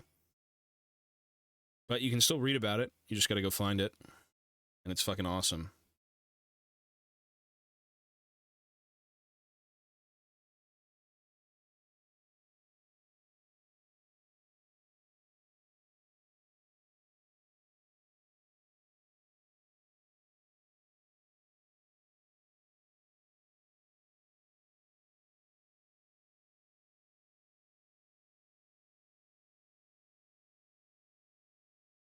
Well, these are all clean. I can kind of handle them when they're clean. Just when they're dripping with, you know, metal dust and shit like that, it's not really good. Probably a wise move to not fuck with it. I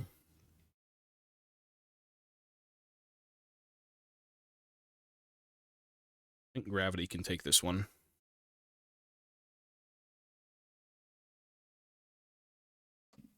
Take it away, gravity. I'm good.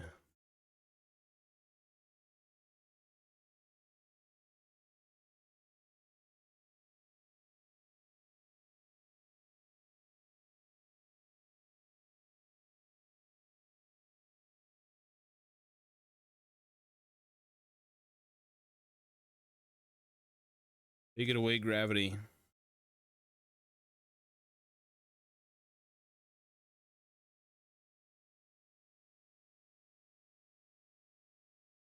Oh, yeah. Good enough. Magnus, yo, buddy. We're going to be getting out of here in probably 2 minutes or so. I'm go for a little bit. Wait, how does this chair even work?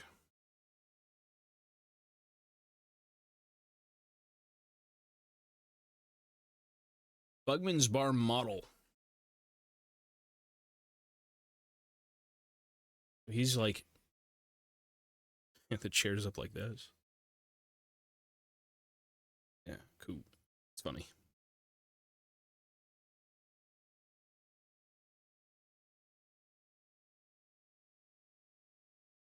Funny.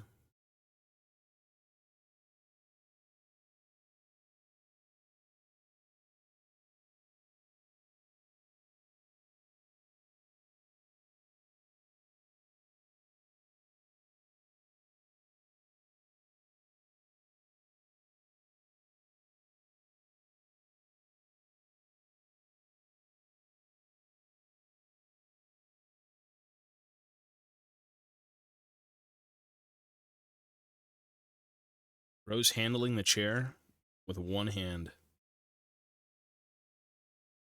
What a Giga Chad.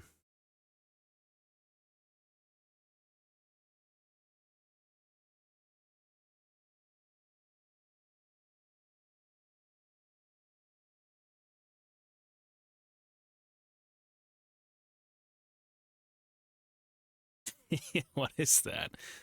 Oh, bro. He's pissed. That's cool. What a funny mini. I love it. Then he kind of just goes here. Put a little bit of glue.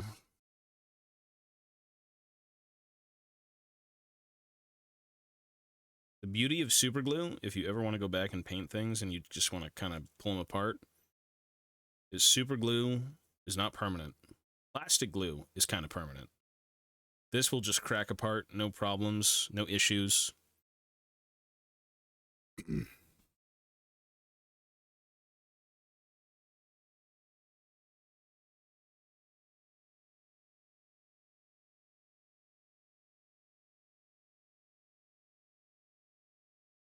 There he is.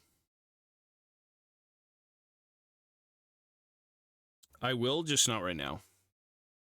Not anytime soon, but I will. Potentially.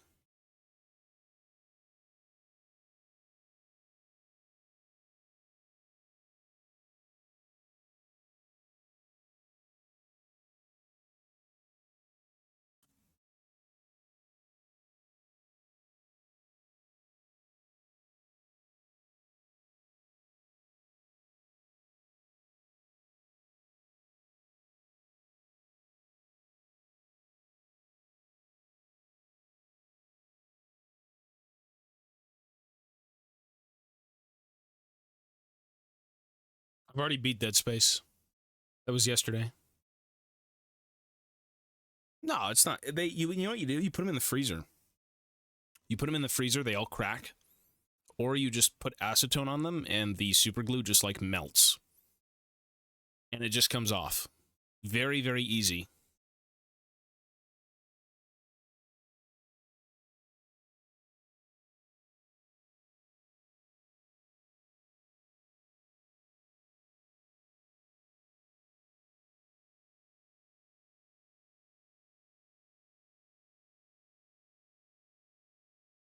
Either way, folks, I am done here. That's going to be it for me. I was able to build 2 more minis that are going to go on a shelf. You know, I got a lot of these commemorative pieces, and I just kind of want them built because they've been sitting in a box for like 10 years. And, can I do this? Is this possible? I'm going to head out. Take care of yourselves. Be well. I will be on tomorrow morning for A to Z. We're doing A to Z mid lane. Lord have mercy on my soul. That's all I can say. Holy shit, that's going to be awful. So yeah, peace, peace. Take care, be well, and I will catch you all later. Peace, peace, folks.